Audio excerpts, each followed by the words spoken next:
Hey Upper East Siders, Gossip Girl here, and I have the biggest news ever. Welcome to MsMojo, and today we're counting down our picks for the wildest and most convoluted storylines from the original Gossip Girl series. Plot points will be discussed, so beware of spoilers.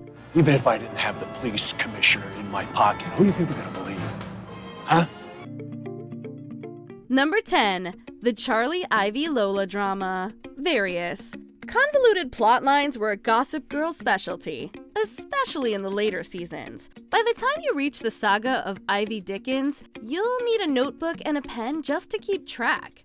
Is she bothering you? She's a con artist, William. Not a very good one.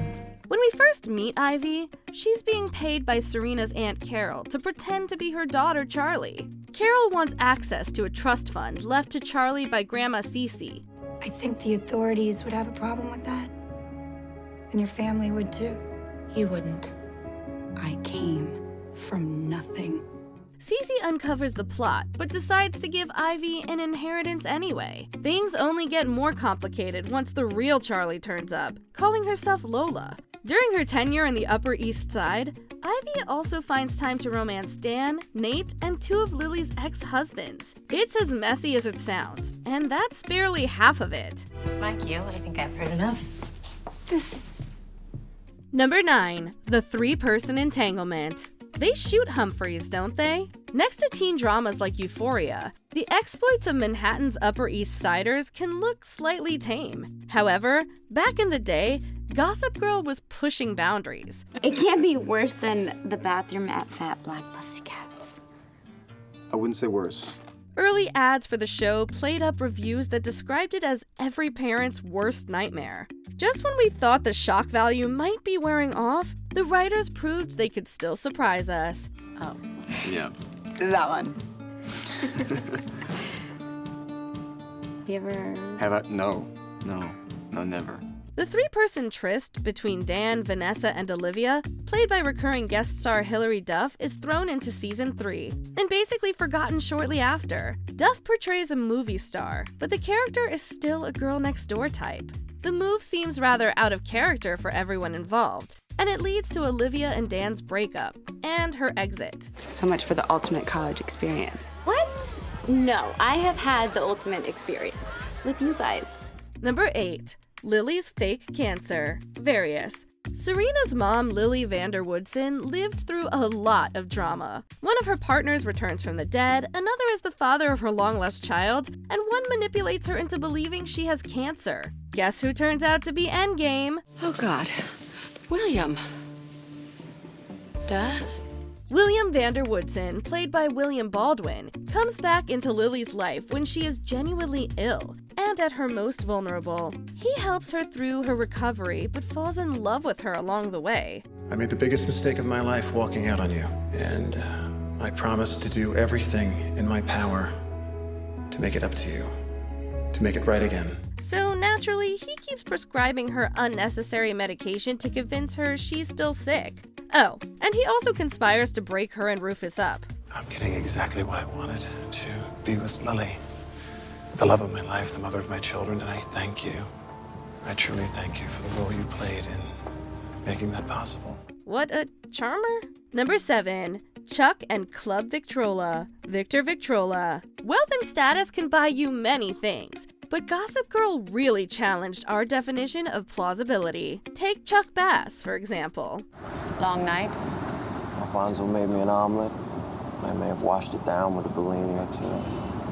He is basically the definition of privileged and pleasure-loving. It's true. But why is it presented as normal that he's trying to convince his dad to invest in an exclusive burlesque club? And how does he succeed?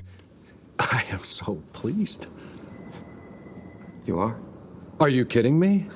Do you know how long I've been waiting for you to be interested in something other than partying?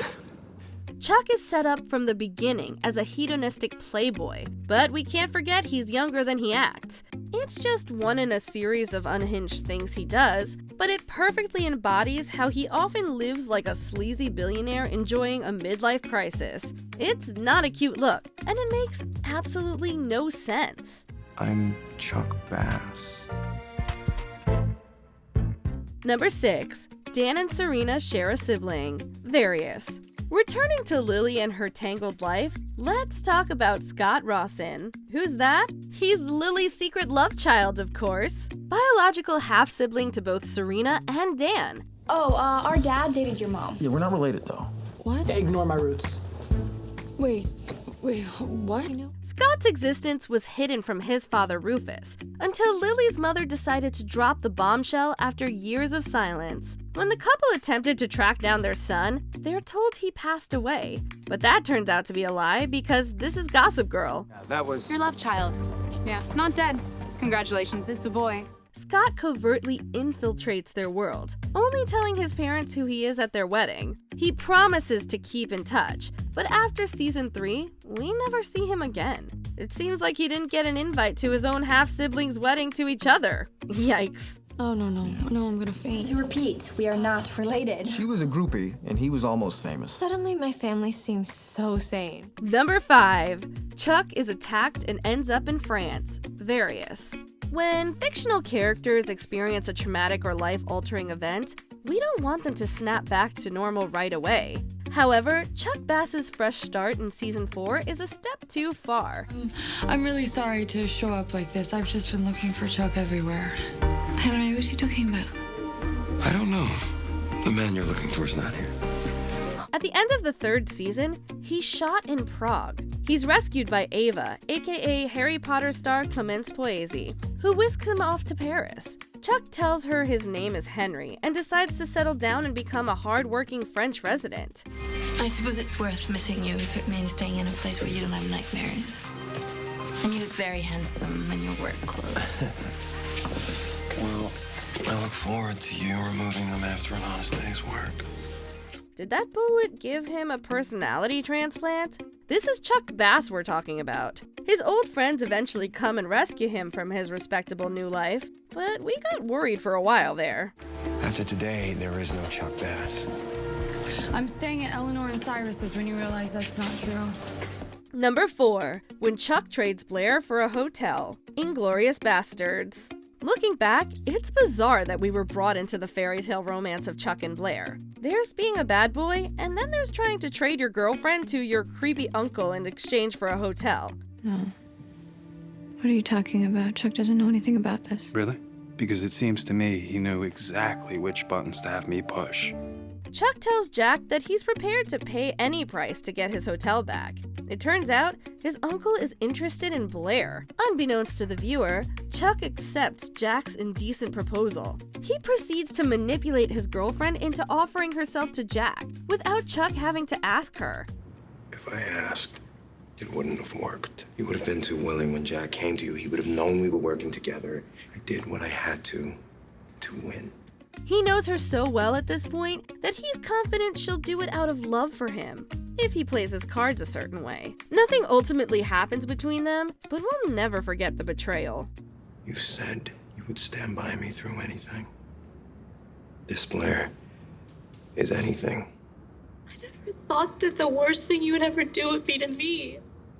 Number 3. Serena Juliet and Ben, Various. The big mystery of season 4 revolves around Juliet Sharp. Who is she, and what did Serena van der Woodsen ever do to her? Oh, come on. Don't you think you're going a little far to hold on to Nate? What are you talking about? Juliet's actions become increasingly unhinged throughout, peaking after she enlists Jenny and Vanessa to really mess with Serena's head. For her final trick, she incapacitates Serena and abandons her. I don't know where I am or how I got here. Please help. Turns out, the reason for all of this is actually Juliet's brother Ben, an old teacher of Serena's. He was jailed for having inappropriate relations with her, thanks to a false accusation. This accusation was made not by Serena, but by, Lily.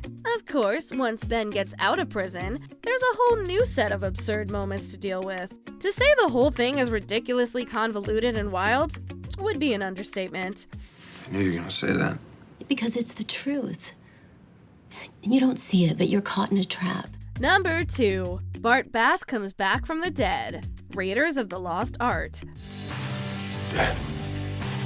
Oh my God. Of all Gossip Girl's deranged twists, the return of Bart Bass is one of the most unbelievable. Chuck's dad is killed in a car crash in season 2, or so we were made to believe. If we had any doubts, they were removed by his wife's remarriage and the appearance of his ghost in the following season. No disrespect, but I don't need your advice. I've been doing pretty well without you. Oh, yeah. Except that ghost must have been in Chuck's head, because we later learned that Bart is very much alive. He'd apparently faked his death to save his family from the wrath of a business rival. We know, it's madness. Anyway, from then on, Bart is back more wicked than ever, until he dies again, for real, after a vicious battle with his son in the final season. Give me your hand. You know, I'm all talk. I would never really hurt you. Everything you say is a lie. Before we continue, be sure to subscribe to our channel and ring the bell to get notified about our latest videos. You have the option to be notified for occasional videos or all of them. If you're on your phone, make sure you go into your settings and switch on notifications. Number 1. Dan is Gossip Girl. New York, I love you. XOXO. I always thought it was Nate. Did anyone think it could be me? My mind was on the blonde broad in London. Of all the people Gossip Girl could have been, Dan Humphrey is far from the most logical. Sure, she dubs him as the ultimate insider at one point, but it still doesn't add up. Why would he repeatedly stir up drama that places him at a personal disadvantage? Does he enjoy spreading stories about his kid sister? Jenny wanted to get on Gossip Girl. She's known it was me for years. If there's ever anything she really didn't want posted, all she had to do was ask. You told the whole world about her losing her virginity. No, she sent that tip in herself. How does he drop a Gossip Girl post while standing on the altar during a royal wedding? And why does he make shocked faces when reading his own updates alone? In Cecily von Ziegesar's books, Gossip Girl's identity is kept secret, and it's not really relevant. We probably would have felt shortchanged without a big reveal. But Dan? Really? Oh, you have got to be kidding me. Which bizarre Gossip Girl storylines stick in your memory? Share your favorites in the comments. Ivy and Serena's daddy doctor? Didn't see that one coming. Do you agree with our picks? Check out this other recent clip from MsMojo. And be sure to subscribe and ring the bell to be notified about our latest videos.